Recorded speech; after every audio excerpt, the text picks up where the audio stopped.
Assalamualaikum warahmatullahi wabarakatuh. Apa kabar kalian hari ini? Selamat datang di channel Guru Muda TV dengan Bu Anissa di sini. Hari ini kita akan belajar tentang tema 5, subtema 1, pembelajaran 2. Seperti biasa, sebelum memulai pembelajaran, kita berdoa terlebih dahulu. Berdoa mulai. Berdoa selesai. Nah, anak-anak, coba sekarang kalian perhatikan gambar berikut ini. Nah, di sini itu ada Rudi yang sedang mengajak Edo melihat kandang kelinci miliknya. Kandangnya sangat luas, kelincinya juga sangat banyak sekali. Nah, Pak Rudi dan Edo ini memberikan makan kelinci sebuah wortel. Kelinci itu sangat menyukai wortel, sehingga kelinci berkumpul untuk mendekat pada Edo agar mendapatkan wortel.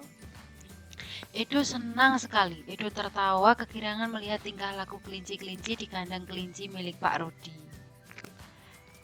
Semakin lama diamati, tingkah lucu kelinci semakin mengemaskan. Edo pun berlarian mengejar kelinci sekali. Nah, cerita itu Edo tadi adalah gambar cerita. Tahukah kamu apa itu gambar cerita? Gambar cerita adalah sebuah gambar atau urutan gambar yang saling berhubungan satu dengan yang lainnya untuk membentuk sebuah cerita. Salah satu contoh gambar bercerita adalah gambar ilustrasi. Jenis-jenis gambar ilustrasi. Nah, ini ada monyet dan kura-kura.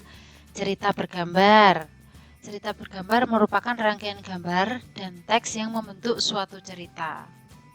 Kemudian ini ada pamflet. Nah, pamflet ini selembaran yang berisi informasi. Kemudian ada lagi komik. Nah, komik ini merupakan gambar yang memiliki dialog ya. Jadi ada dialog di dalamnya, seperti cerita Pak Rudi dan Edo tadi. Nah, kemudian cover. Nah, cover ini adalah sampul yang ada pada buku atau majalah. Dan yang terakhir ini adalah karikatur. Nah, karikatur adalah gambaran objek nyata yang dilebih-lebihkan, seperti gambar di atas itu. Nah, itulah jenis-jenis gambar ilustrasi.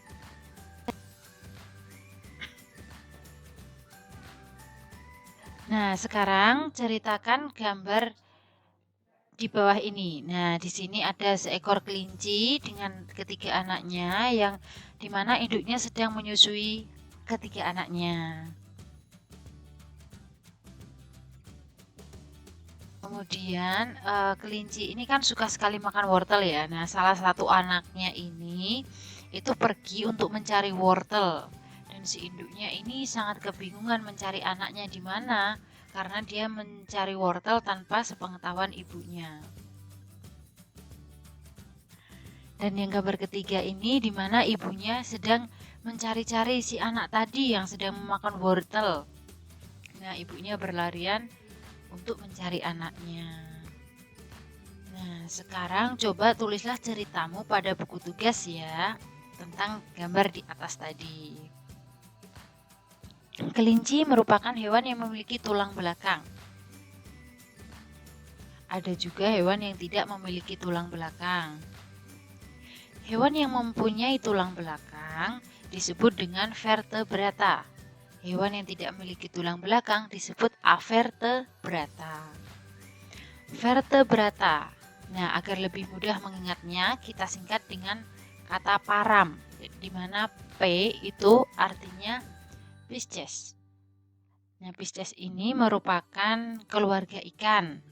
Misalnya ada ikan lele, mujair, dan ikan tongkol. A ini merupakan Aves.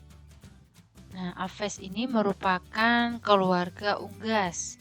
Misalnya ada ayam, ada burung, angsa, dan kalkun. Kemudian R. Nah, R ini adalah reptil. Hewan reptil itu adalah hewan yang melata. Misalnya ular, kadal, komodo. Kemudian A. A ini adalah amfibi. Hewan dari keluarga kata. Kemudian yang terakhir adalah mamalia. Nah, mamalia ini adalah hewan yang menyusui, misalnya kelinci, kucing, dan paus. Nah, kebanyakan orang kalau paus sering dikatakan sebagai ikan, padahal paus adalah mamalia yang di dalam laut. Nah, sekarang carilah hewan-hewan yang termasuk vertebrata di sekitarmu ya. Nah, nanti setelah kalian paham hewan vertebrata, coba isilah kolom berikut ini. Tuliskan organ gerak masing-masing hewan dan kumpulkan pada guru kalian.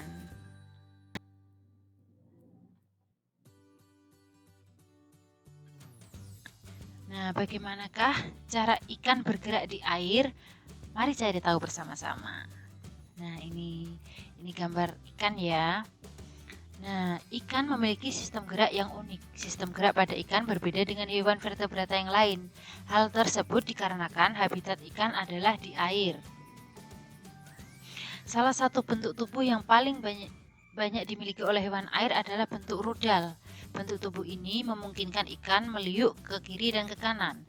Bentuk tubuh yang seperti ini juga berfungsi untuk mengurangi hambatan pada saat bergerak di dalam air. Ekor dan sirip lebar berfungsi untuk mendorong gerakan ikan dalam air. Nah, tahukah kamu ikan dapat berenang karena memanfaatkan bentuk tubuhnya yang unik? Ikan memiliki gelombang renang dalam tubuhnya yang berguna untuk mengatur gerakan naik dan turun.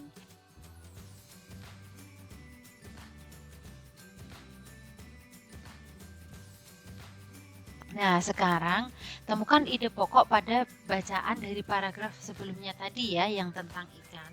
Kemudian tuliskan masing-masing ide pokok dan kalimat penjelas dari setiap paragraf. Oke, sekian dulu pembelajaran hari ini. Sekian dan terima kasih. Sampai jumpa lagi dalam pembelajaran berikutnya.